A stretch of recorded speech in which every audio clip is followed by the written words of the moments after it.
Hey there YouTube lovers, my name is BB8 and today we are going to review Sonic Frontiers. I thought, in order to keep people distracted while I'm playing Tears of the Kingdom, I thought I would come back to a game that took me a while to beat, known as Sonic Frontiers. Because this review has been a long time coming. It just took me a long time to beat, with the amount of games I'm playing right now. The same does go for Hogwarts Legacy, which my review for Hogwarts Legacy will come up in June. But with the amount of games I'm playing at the moment, which, as I'm recording this review, Tears of the Kingdom comes out tomorrow, and I will be playing that non-stop. I'm near the end of Xenoblade 2, and I still have Hogwarts Legacy to beat. So, without further ado, let's get into it, shall we? Just as a quick warning before we get into the review video, this review does contain spoilers. I'm fully aware that Sonic Frontiers came out in November, but I'm putting this warning here anyway. So, you might want to watch this video at your own risk, because I'm not taking responsibility if you get spoiled. So, with the spoiler thing out of the way, let's get into the review. For the gameplay, one of the game's most exciting features is its semi-open world gameplay, which sets it apart from previous Sonic games.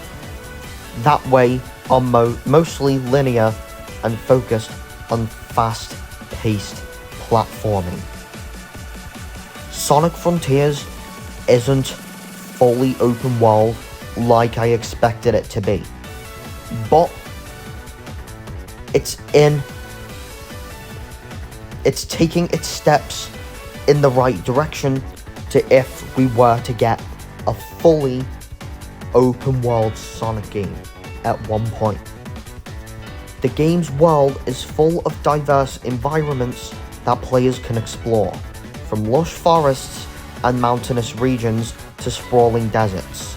Sonic Frontiers allows players to navigate the world in a variety of ways, including running, jumping, and using Sonic's trademark speed to traverse long distances quite quickly.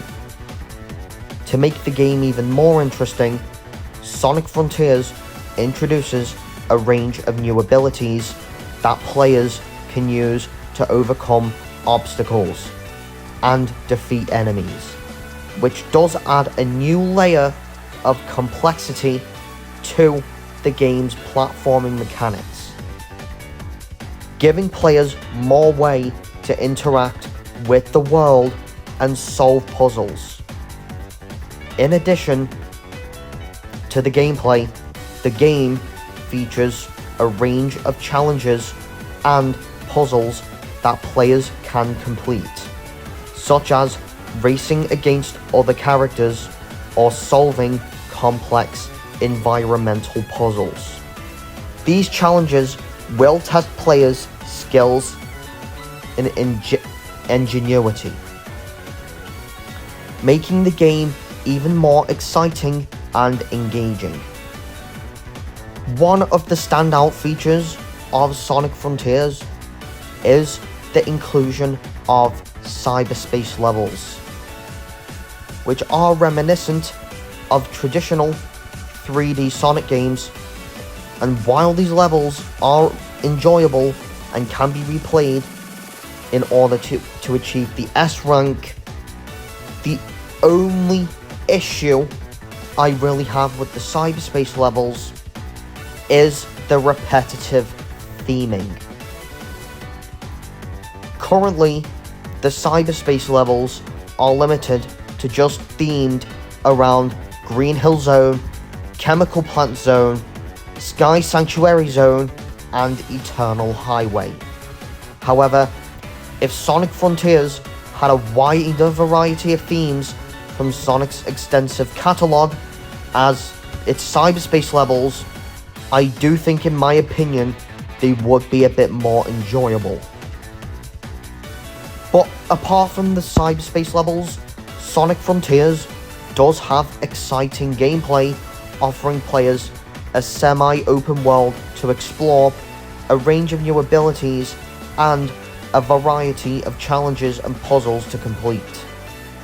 The game's cyberspace levels are a fun throwback to traditional 3D Sonic games.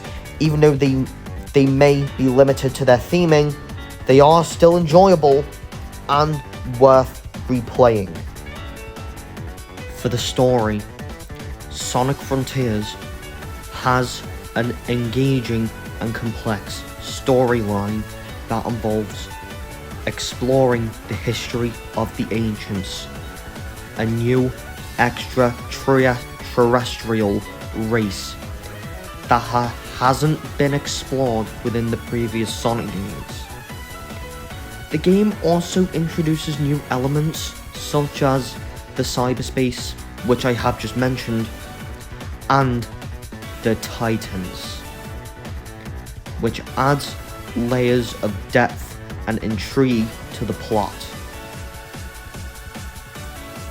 The story does revolve around Sonic and his friends attempting to save the world from the end, a powerful entity that threatens to destroy everything in its path. They must explore the abandoned Starfall Islands and uncover the secrets of the ancients, who built the Titans to seal the end within the cyberspace.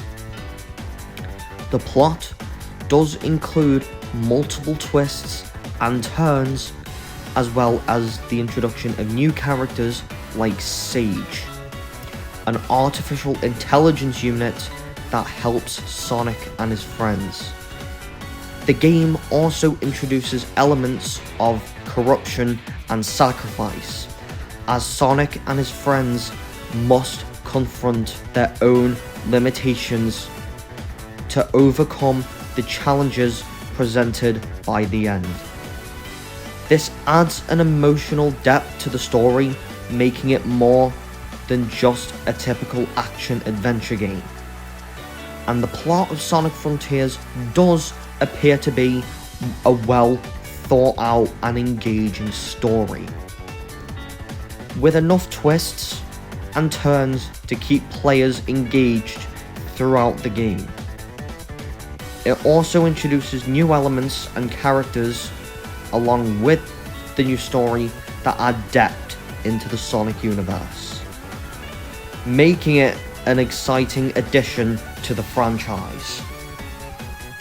For the content, once players complete the game, they will find themselves with plenty of additional challenges and opportunities to explore the vast and diverse world of the Starfall Islands within Sonic Frontiers.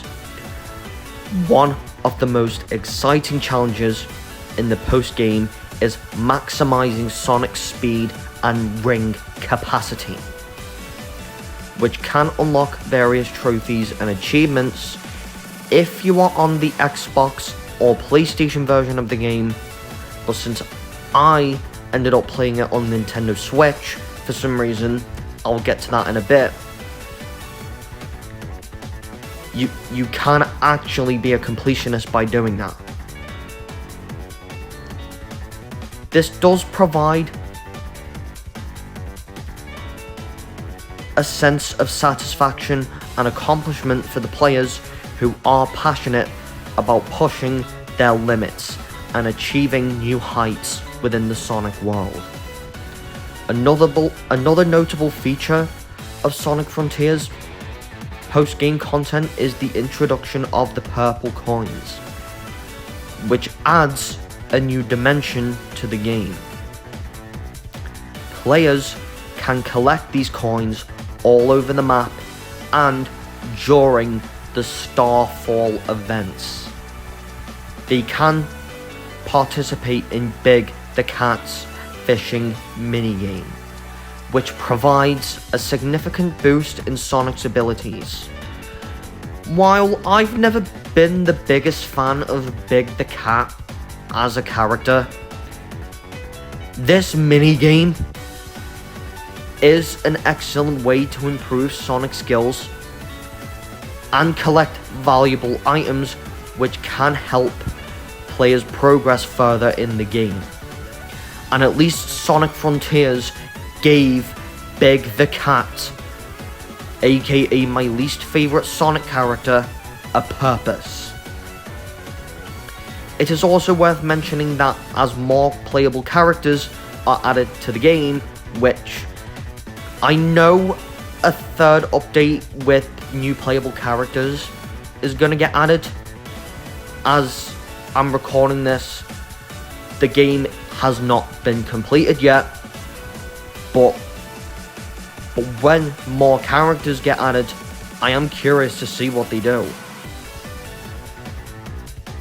And the statistics system is likely to change as well, making it more exciting to explore the post-game of Sonic Frontiers.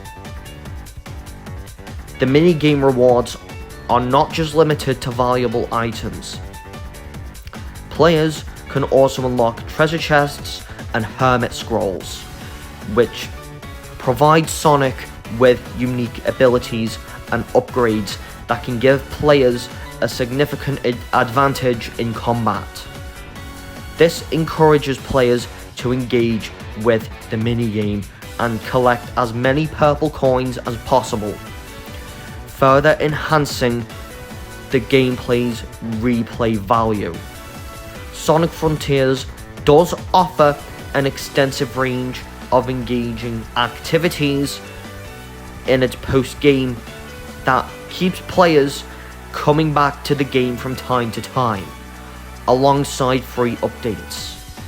Whilst the game is still in process of rolling out new content, the roadmap does not seem to disappoint me, and it will be interesting to see what the updates and the features are added within Sonic Frontiers, and hopefully adding more characters to the game would increase the replay value. For the summary, the gameplay, I'm going to give it an 8 out of 10. The gameplay of Sonic Frontiers isn't quite perfect, but still provides a fun time running around the Starfall Islands. And I do think the cyberspace levels do lack a bit of theming, but hopefully if they do make another open world Sonic game in the future, that they would end up giving us a bigger variety of themes with the levels as well. The graphics, I'm going to give it a 9 out of 10. Because the graphics within Sonic Frontiers do look stunning. Even on the Switch version, which does perform okay, but really, if you want the best experience, I advise getting it on either Xbox Series X or PlayStation 5, only for the 60 FPS experience. But the only reason I ended up picking it up on Nintendo Switch was because that's my go-to platform for Sonic. The story, I'm going to give it a 7 out of 10. Because although the game may not have the strongest story within the Sonic universe, I do think bringing in Sage, a new character, who I didn't really expect to like that much, but ended up liking Sage. But I do think although Frontiers does not have a large cast of new characters within the game, I do think the story is decent. And the characters, I'm going to give it a 7 out of 10. Because, yet again, a majority of the characters within the game didn't really have much to do involving the plot. Like, even though Eggman was trapped within the cyberspace for a huge chunk of the game, it was a bummer we didn't actually end up getting to fight him in this game. But at least Frontiers gives us a villain that isn't Robotnik. Even though that has been the case in past Sonic games, I just feel like the more modern ones just keep using Robotnik. And luckily Frontiers went with somebody else, which I'm fine with that. The content, I'm going to give it an 8 out of 10. The post-game for Frontiers is not lackluster whatsoever, but I can safely say for now, with the amount of content offered in the post-game, this can actually keep players playing the game after beating it. And with the addition of the music tracks you can go around the islands to find, you can actually listen to music from various Sonic games while you run around the Starfall Islands. The music, I'm going to give it a 9 out of 10. Because the music within Frontiers at least has some energy within it. Because unfortunately, Scarlet and Violet didn't really have enough energy within the game's soundtrack, but Sonic Frontiers actually has energy within its soundtrack and does manage to remind me of the soundtrack of past Sonic games by finally making this a game with lyricked music. Because Undefeatable was probably the one I've been listening to on loop.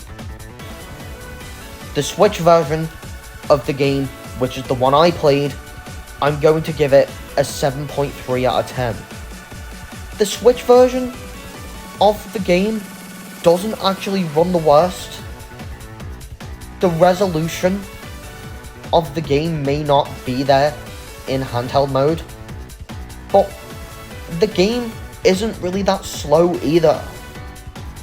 It's just the only drawbacks I can say with the Switch version of Frontiers is probably the rendering distance. And thanks to the AMD Fidelity FX technology within Sonic Frontiers, I do feel like the Switch version actually does run decently. For the difficulty, I'm going to give it a moderate. This game isn't really difficult at all. Like, as you progress through the game and you add more levels to your stats, the enemy fights and the boss fights start to get a bit easier. But if you don't really understand the gameplay of Sonic Frontiers, I would say the bosses would be quite difficult. But if you want to figure it out on your own, go ahead. The length, I'm going to give it 25 hours. Yet again, I did take my time with the story, because I went around the Starfall Islands trying to get all of the reveal locations, like around the map, all the music notes, pretty much every nook and cranny I can get. So for me, really, I took my time with the story, and in total, it took me 25 hours to beat the game. For the audience, I'm going to give it a 7+. There's no violence in here of note. Like, the game just has cartoonish violence. And there's no blood or gore or anything like that to note. And for the perk, I'm surprised to say this, but Sonic Frontiers managed to just about earn its collector perk. Because all I can say for now is it is rare for a modern Sonic game to even earn that title. The previous Sonic game to earn the title was Sonic Mania in 2017. But I can say for now, Sonic Frontiers was a surprise. I literally did not have high hopes for the game at all. With recent Sonic games since Colors came out, it's kind of been rough. I think with the only two good Sonic games to come out since Colors, excluding spin-offs such as the racing games, were probably Sonic Generations and Sonic Mania. But other games such as Lost World and Forces were both mid, and Sonic Boom: The Rise of Lyric was just the worst Sonic game of the series. But Frontiers manages to give us something fresh and something new for Sonic. And I'm hoping that in the future we get another Sonic game like it. It doesn't directly have to connect to Frontiers, but I gotta say for now, it managed to do something modern Sonic games couldn't. And overall, I give Sonic Frontiers an 8 out of 10. Sonic Frontiers may not have been the open world game I was hoping for, but gives me 5 sandboxes to run around